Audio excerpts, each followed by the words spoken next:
Hi everyone, welcome to your first multiplayer game, A Structured Approach. This is a talk about how to get through the journey of a multiplayer production.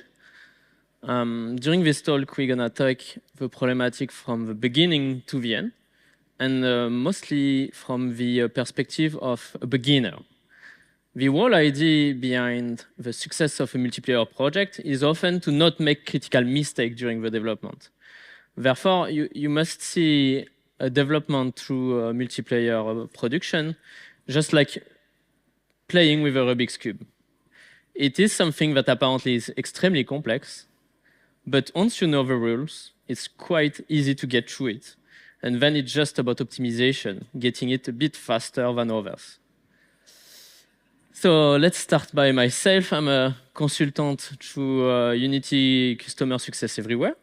My role within Unity organization is to help any of our clients to succeed into their production, not specifically into multiplayer, but my own specialty through customer success is multiplayer. I help at every level of a production, from pre-production to post-production, like late optimization to increase your revenue. And I will be there as like your contact wherever you are on EMEA or almost a big part of APAC, whenever you ask for support in multiplayer through Unity services. I've been working on several AAA production recently before joining Unity. I worked on Ghost Recon Wildlands and Ghost Recon Breakpoint. I worked also on some Unreal production like Squad, the multiplayer shooter. And I want to follow the Unity customer success because I really liked to help any project to succeed, regardless of being part of the entire production, just getting into a position to make a difference into making that project a success. On this talk, we're gonna start by what you should learn, you should ensure that you know before getting into multiplayer production. There is a complete list of knowledge that you can accumulate into a life as a programmer. Networking is something which is always evolving and get into a situation where you need to constantly get aware of the new updates, new patch, and any evolution of the hardware even to get in touch. So that is like a part of the necessary steps. Then we'll get into what makes a difference between a successful production and a failure, or let's say maybe a less successful production.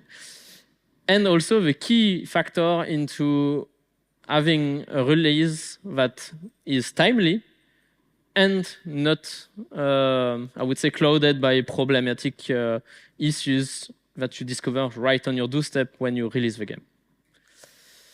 First thing is to consider the general behavior of the industry within the multiplayer development. 2/3 of the video game studio that goes into multiplayer grounds plan it from the beginning.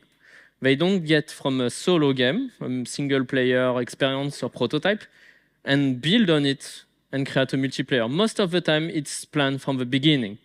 And that extends to game design indeed, but that is something that is quite on the other side of the coin. 1/3 of the studio to the list doesn't plan it from the beginning. It means that they have to adapt.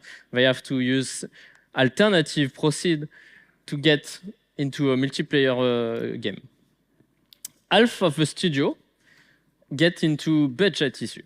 Whether it's from production perspective, the game taking way more time than expected to produce, or from release, getting into operating costs that go through the sky. This is like one of the biggest, I would say, mine that you can get on your path whenever it's multiplayer development. Finally, we get into 40% of people struggling with technology. What does it hide behind this kind of generalistic statement is the lack of off-the-shelf solution for your specific problematics. This is something which is unavoidable because each game are unique. Each game have their own, usually they are unique. Each game have their own problematics and their own best feature, best selling point. And therefore, the effort must be spread into the most important part of your production, which make it a bit more difficult to spend time on the small details that your player will always comment about on your Steam reviews and so on. So the lack of technology is often that of, I would say, a limiting factor that you will take in account whenever you choose an SDK. So first thing is to start to do your homework, knowing the terms, making sure that your whole team know the terms.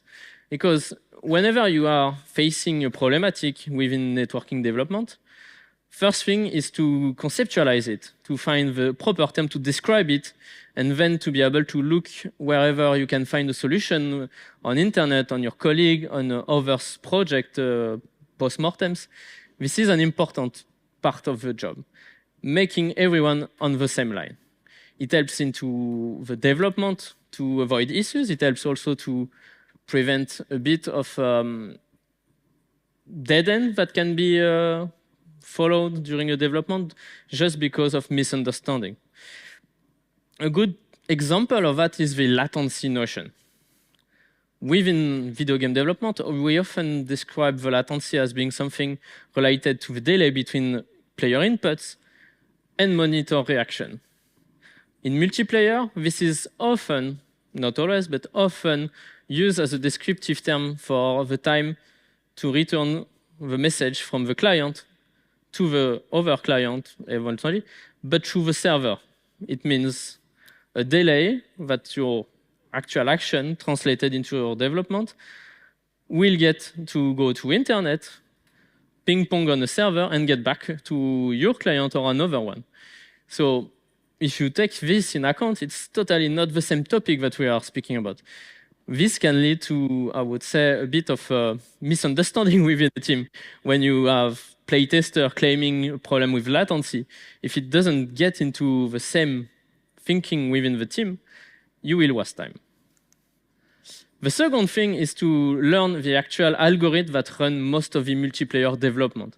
Within the industry, we have standards which have been built over 15 to 20 years now. We have, within the, I would say, network specialist, always read as a textbook the doom-free solutions, all of those documentation.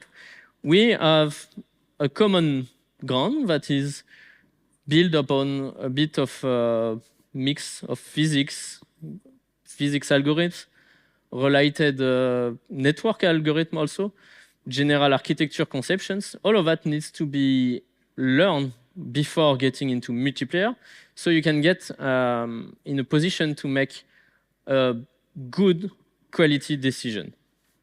This is something which is important because whenever you develop a multiplayer game, it's on top of an existing development. It means that you invested time in the first feature that you have developed, and then you have spent an additional time to make it multiplayer, to think about it, and going the wrong way from the start is definitely something demoralizing. So you want to be 100% sure that you have looked upon all the alternative algorithms that goes to answer the networking replication solutions, and pick the best one, being sure of your choice and getting into it through, I would say, a bit of discussion within your team.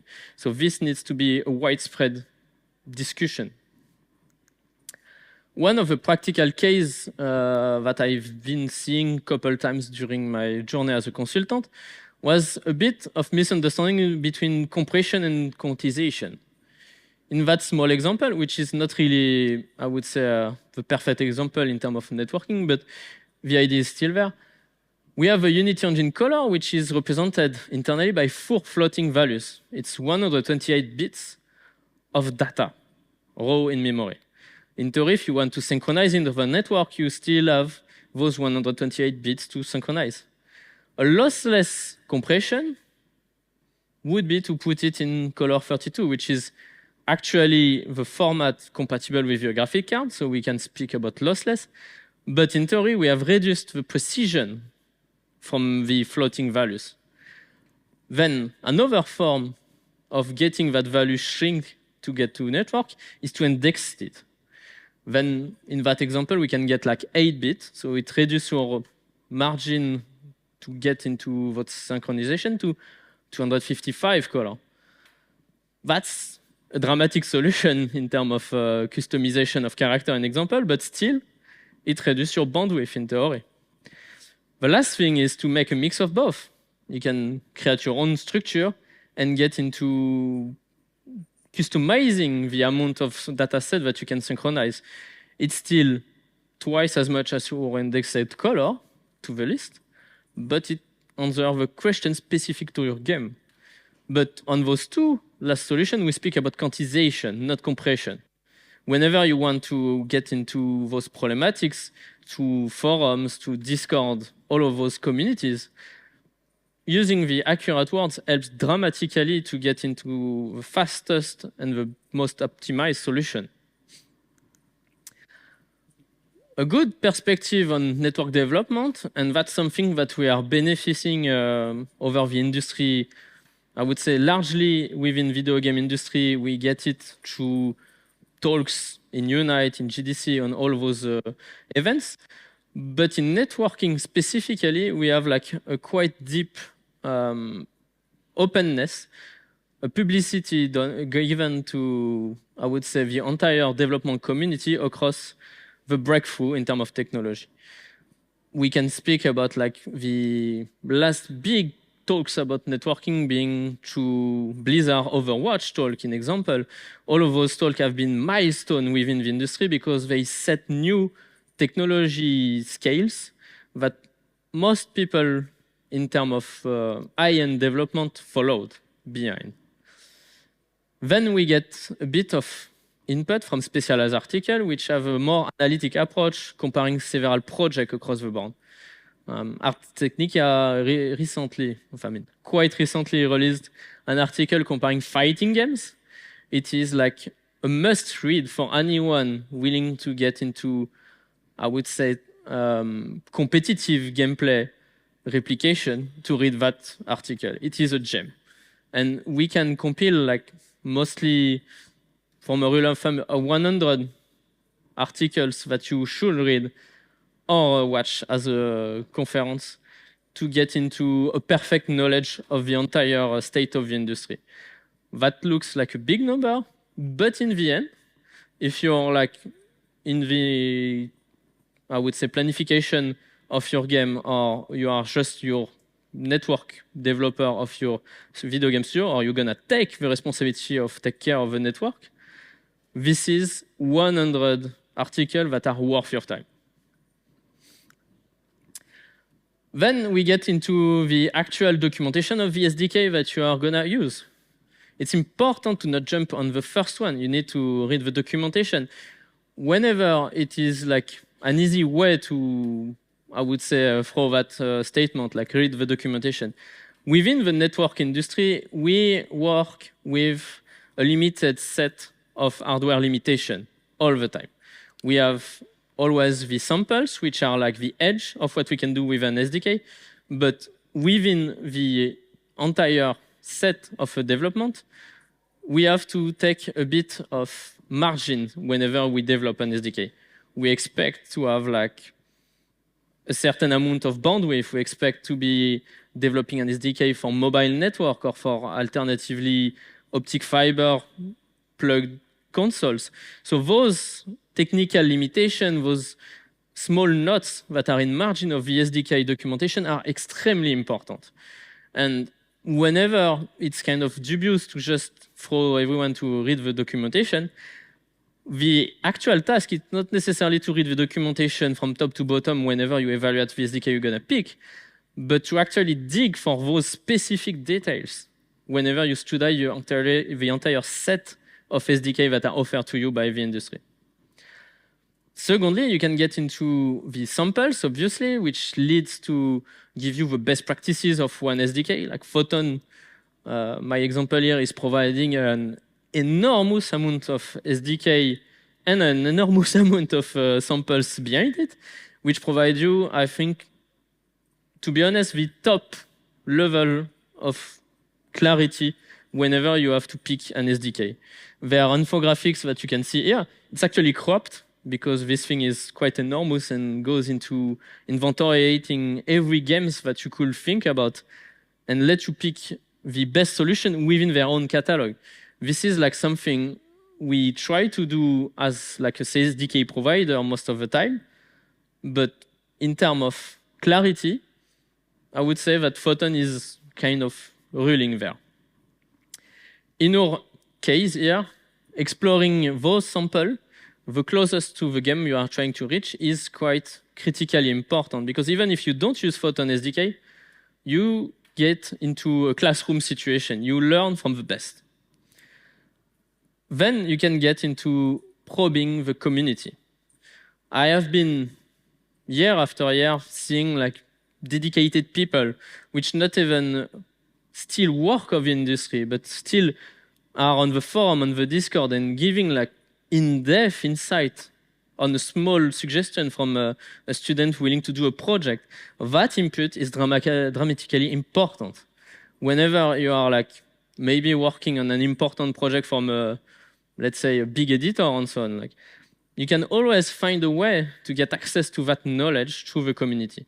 And that needs to be, I would say, a step within your development, because this is, and again, we are speaking in the context of getting into your first gameplay development, the mentoring is quite important in networking development. Then we reach the challenge itself. So we've been through the process of what you should prepare yourself to. Now let's get to the problematics. Whenever you get into a first project, you should keep, I would say, not too ambitious expectation. You will have to learn a lot to get to the multiplayer journey.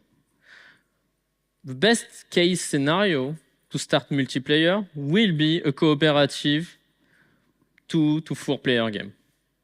You will go to the ropes, you will go to the first problematics that are unavoidable within networking development, but you will not reach the problematics of the hardware, the generalistic 10% remaining of work that represent 90% of the effort.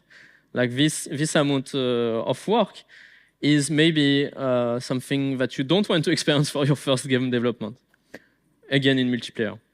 So a second statement around this limitation in terms of scope for a first project is to stay away from both competitive and big scale games. Staying away from open world prevents you to get into, again, not necessarily hardware limitation, but mostly production limitation.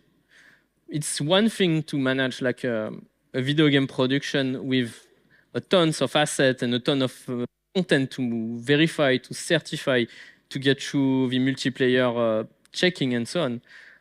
But in terms of multiplayer, that's a bridge too far for a first project. Another case which is extremely common, especially for a first project, is trying to improve, to augment a single player experience into a multiplayer game. But then comes the problematic of what's the state of that project? Is it in first place optimized enough to go to multiplayer? It is necessarily not gonna be better whenever you implement multiplayer in terms of performance out of your solo game. If you manage to get into a margin of power in terms of rendering and CPU usage and memory that lets you have space for multiplayer, then go for it. Wherever you're not in that situation, you should consider if it's a full refactor, if it's an extensive version number 2 that you have to develop from the ground up, because it then represents a sequel. Maybe you should, in that case, release your first single-player game before going multiplayer into a sequel. That's really something that we have seen countless times within the industry, because usually we tend to underestimate the amount of refactor that it represents. And in the end, you figure out that you can sometimes have double time to develop that version multiplayer against the single-player edition, which translates into simply getting into a waste of time comparatively to start again a new project from zero. Finally, sparing yourself from dedicated server for a first project is always a good idea. It avoids you a certain pressure in terms of cost, in terms of learning some skills, which are quite important, like server management and all of those, like, I would say, safety and good practice that you have to run whenever you take care of a server. But it also prevents you to manage two builds, because undoubtedly, whenever you have like a dedicated server, you have then two releases to manage continuously. Another thing within the P2P is that you can benefit from technology like, I would say, Unity Relay or other alternative from Photon, an example, that prevents you to go to low-level issues, because it used to be something common, I would say 15 years ago, that you have to manage the network infrastructure that you're gonna release through. Whenever it's from mobile phone to home consoles, you had to manage the routing, I would say, network address translation that was necessary to go through one player internet boxes to another player internet boxes back and forth. These problematics are now taken care by a quantity of low-level solutions that are exceptionally cheap comparatively to the amount of development time that was necessary back in the day. One of the big problematic that you can see both in those single-player prototype or single-player game ported to multiplayer is a plugin burnout. Most of the, I would say, Unity ecosystem, and in some limited fashion, the Unreal ecosystem, benefit from the atmosphere, the general enthusiasm around plugins. You get that nice little plugins that do the amazing thing that's gonna be your, I would say, selling feature on your game. Unfortunately, it rarely goes right with networking. We get into plugins that add random, that add physics-based reaction to your game, and this rarely translates into a good production. You will have to spend additional resources to make this true network and get into a proper replication. First thing to check, and therefore, whether your plugin gonna be, I would say, built upon requirement for networking. And on this specific requirement, you should also check whenever, if you're lucky, it is compatible with your exactly picked network SDK, but also if you are aiming for, I would say, a different SDK, you need to check if it's the accurate algorithm. Because if you are indubly taking an amazing animation SDK based upon a replication through Netcode for entities, an example, it will necessarily absolutely not be the same algorithm nor the same approach taken than you should use on Netcode for game object. You will run into a dramatic amount of work, not even just to adapt, but to unplug everything that has been put in order to work with Netcode for entities, and we'll have to re-engineer almost entirely the plugin to work with Netcode for game object.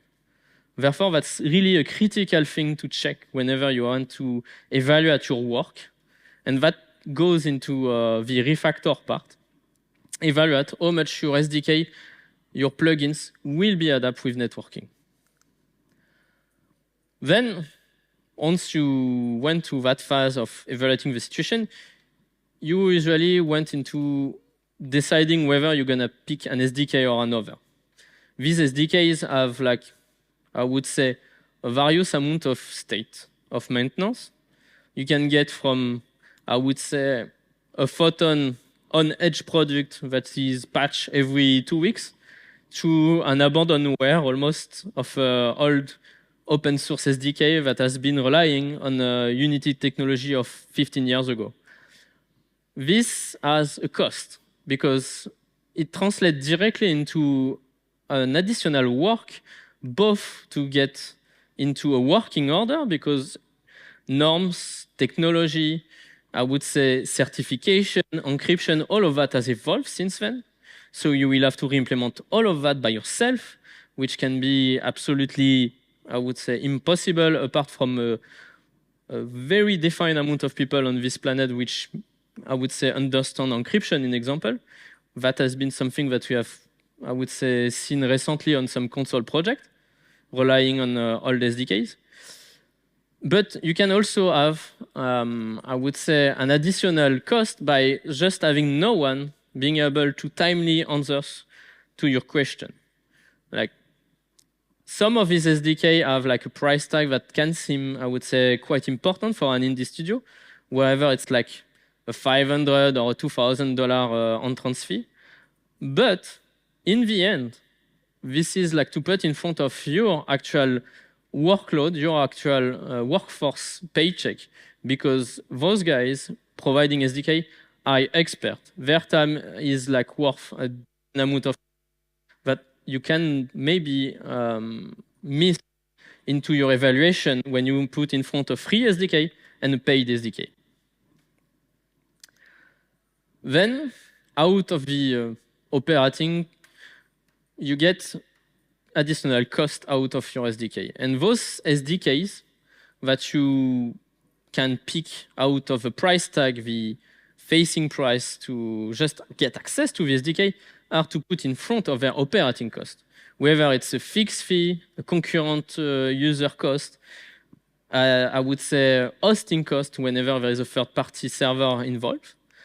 You have to get into, I would say, not an expertise, but a deep knowledge of those prices, because whenever you think about, I would say, growing, initially you always aim for better player count, for more usage. You need to get into a knowledge of what to expect. Surprises are not to be a thing in terms of operating costs whenever you go to multiplayer.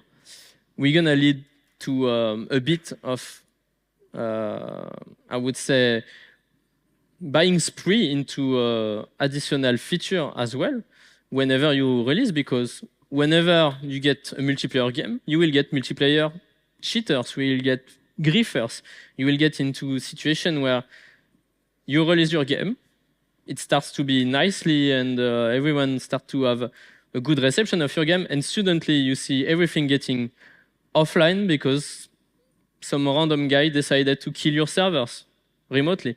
All of those additional services which are run on the pricing tags as an option most of the time can be a mandatory step. And that's something that you need to know, because apparently the SDK can be cheap, but once you activate those tiny little bit of option, the bottom line of the price sheet, then you get into high operating cost. Fortunately, these days we get into, I would say, a big alternative deploying these days on the market, which is relay and distributed authority services. Both Unity and Photon and probably numerous competitions provide those services. We are speaking about a factor of 5 to 8 times cheaper than an actual dedicated server. These services tend to be, I would say, less accurate, to have a bit less quality in terms of the experience delivered to the user, depending on the type of the game. But the delta in terms of operating costs is enormous. If your game fits in terms of not necessarily execution, in terms of precision, because as engineer we tend to aim for the perfect accuracy, but in that kind of domain, we are like sometimes over the necessary quality for the reception. You don't need a 100% accuracy for an arcade game most of the time. This is like the 90% of effort to reach the last 10%, which actually no one will see. So that's something to consider absolutely whenever you have to go into the multiplayer grounds. The default approach of going to dedicated server is absolutely not the go-to approach whenever you go to multiplayer. It should be, if possible, the last resort. Good solution that most SDK on Unity provide nowadays is to be able to handle both. So you may have to be doing a bit of adaptation, but in general, it's absolutely possible to handle both a client host in one side and a dedicated server on the other as like possibilities within your game. Let's take a bit of an example of server cost. So here you can see a little infographic that I made out of Amazon EC2 pricings. So this is like extracted out of European Union pricing on demand server. You can see on the left indexed the amount of gigabit of memories as well as the number of cores. And on the right, the nice bright yellow and green area are the actual cost of running those servers. You can notice first that the green area is a little bigger than the yellow one. This is the extra cost to get a Windows server. So you absolutely need to dust up your Linux skills, learning back the bash and so on, if you need to go into dedicated server world. It is worth a bunch of money to be able to run your game into a Linux server. No question asked. It's a mandatory step. But let's check a bit those numbers. Here we have indexed this same pricing by a factor of memory per core.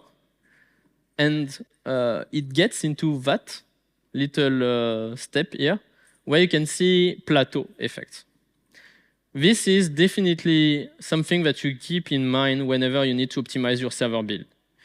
Because of the way data centers are built upon standard machine, whenever you go into the pricing sheets, you see tons of options, but in the end, they are all relative to the actual hardware. Meaning that if you spend the time to optimize the memory usage of your server, but the amount of core that you use is untouchable, you will not be able to go down in price because there will be simply no lower price for the same amount of core and less memory. You need to be aware of where you are into that price so you can put your effort into optimization in the proper direction to get money out of your time, if not simply be able to run the game. It is an important consideration. Then, once we have developed the game or planner in order, we want to shape the release. This is like something common in the industry, which is not specific to multiplayer, but in general, you have to make a bit of sacrifice at the end of a production. We tend to cut feature late in production, especially in multiplayer. Why? Because a lot of feature, whenever it's in gameplay or in main feature of a game, they will be ready at the end of the game. You will have a full functionality at the end of your game development. Animation will be online, sound will be online, and that's where you get into a situation where ramping up from a small issue that was maybe 2% of your concern before you get into the final release, it ramps up because those 2% are the 2% extra out of your window. Then you need to consider this against your time remaining to release your game. So all in all, whenever you see those like trend into a feature, even if it's like a main feature of your game, you should accurately kill those features early in your development. There is always a way to reintroduce them latest, but this is like something that in terms of multiplayer development take additional time. So in terms of project production, that's always something that you need to assess early.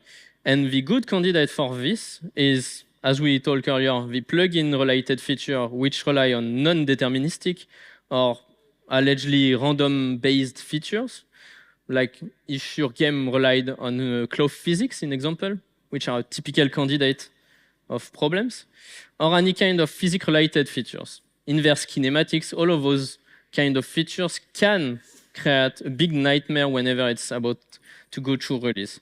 That's something that we have seen even in AAA industry. If you look at the, I would say, mid Battlefield 4 to Battlefield 5 in example release, people had concern about those replication of physics because they were non-deterministic. Anecdotal feature utilization is also something which is quite common. You want to sell your game. You want to make something that is crushing the screen whenever it's about a trailer. Another example from Battlefield is the evolution. that feature as itself is a selling point. Whenever you get into playing that game, it's a small part of the experience. Indeed, it has an influence on the game, but it is unlikely that most of the users of the game play the game for the evolution. Regardless of that, you have to implement it because it's one of the selling points of the game. This feature has consequences into your development, but also on your hardware requirements. Whenever you get into dedicated server, an additional feature such as, I would say, anything ranging from world events in RPGs to those evolution effect, will introduce additional memory usage, will introduce, I would say, a sudden load in terms of CPU usage. Those increase the minimal requirement of your server and increase your operating cost consequently. You need to assess whenever you have to plan for them systematically through a game experience, or if it's something that's gonna be low occurrence. All of that has to be taken in account whenever you assess your operating cost.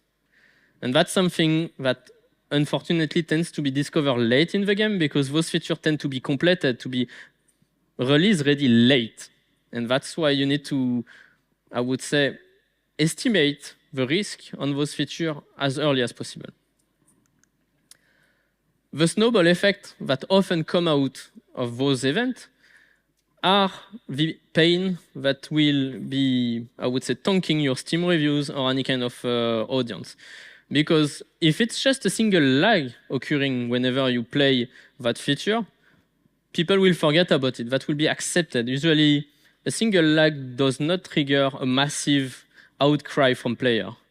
But in the other end, if it starts to create a snowball effect, like a sustained lag period within the game experience, or alternatively rising definitely the amount of memory needed by your server, then it translates into a real problem for you. And that is something that we tend to discover also out of simple interaction between systems. It tends to be something discovered again late into production because of also the actual testing of the game getting into a ramping up situation. When you try out of the dev testing individually feature, it starts to trigger interaction between several systems, which have sometimes a feedback loop that trigger additional effect. Another common, I would say, problem within network SDKs, especially the one running lockstep, is invalidating simulation. Whenever you get into a situation where a single player is too late to send its packet, and that situation invalidates the entire prediction of the game. Those systems tend to have like configured limits that prevent you to recompute 10 or 15 frames, but even 2 or 3 frames of your actual simulation can be enough to create a long, unacceptable for the player period of lag. So that's something that needs to be, I would say, early tested as soon as possible whenever you implement them. And by the time you get into late production or second release of a game, which has multiplayer feature, you start to see them appearing early in production. You foresee them whenever you build those systems. But as a first game that you would go into multiplayer production, that's something that you need to be aware of and also looking for. They are always there. That's where continuous integration and testing is important. Whenever you get into a small-scale production, or simply, I would say, beyond schedule production, those solutions are difficult to put in place. You need to spend the time whenever it's, I would say, early in production, or I would say down in terms of load, to implement them. Because those solutions have double costs. You need to put them in place, and then you need to implement them. Therefore, it's always something which is regarded as like, we would like to have it, it's a must-have, but we don't have time. You should take the time as early as possible. Whenever it's spent like maybe 6 months of production without any test, when you reach the completion time, when you reach 3 months before release, Spending the time adding additional tests will save your time. A good example of that is any kind of game relying on several maps. You want to test all the maps against each other in terms of performance. This time spent into loading a map, loading another map, seeing what happens on the server build whenever it's cycled through several maps in loop. All of that takes time. If you pay a developer to test that by itself, first it will get bored, because who likes to just spend time loading maps? But it also will necessarily get into a situation where you cannot expect it to go out of the path. You cannot expect it to go out of a cycle that will be natural within its development. Whereas if you spend the time scripting your development, you can introduce that randomness factor. You can spend the time working into what you suspect as a good candidate for lessening performance. One of the things that is beneficial whenever you do that early in the development, especially if you start to go into open world development, is getting an early warning whenever your level designers start to add too much entities to your world.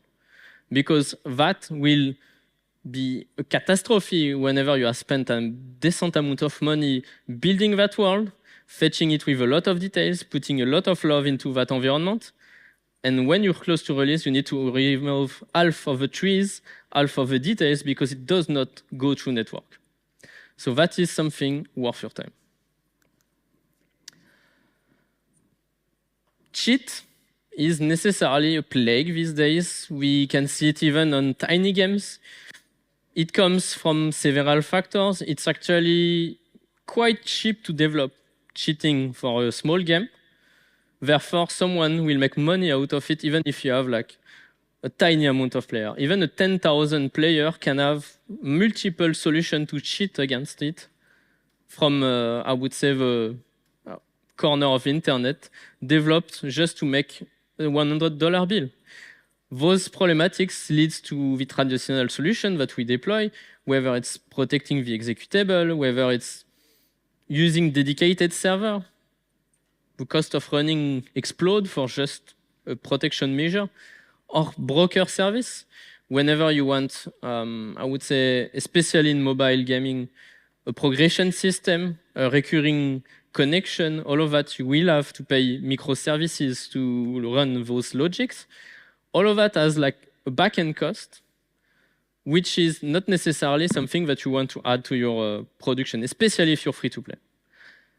Resilience to the, I would say, weaver of your network, wherever it's because your client is on mobile phone, it goes to the tube and lost the network, so everything needs to be solid against that. Or alternatively, it's someone cheating on a console and introducing packet loss artificially. You need to be resilient to that either way in the market. So this is not something that you would consider as an additional cost, but this is actually a measure, a protection against cheat. The best thing at this day that I have seen across several projects is using analytics. The best solution that you could see in competitive gaming are based on heuristics, on signals sent directly out of a client to a database, and having, I would say, a lot of logic running on those databases, it detects a behavior, a guilty, a suspicious behavior out of both the input and the game result. Those analytics, whenever you are doing a free-to-play or mobile game or all of those games where you want to have, I would say, retention, you want to have player feedback, you want to have monetization, all of those data that you actually collect anyway can be interpreted in a way to detect cheats also. And that is, to my knowledge, the best and the most affordable approach to detect cheat. Those, I would say, solutions are rarely off the shelf. They entirely depend on your game design. They can be taken in account by your game designer as a tool, as a, like, I would say, a requirement. But in the end, this is like completely something worth of your time. Additionally to any kind of first on purpose of serving your game as a service. So we're gonna reach the end of this talk, I would invite you to help us improve our professional training services.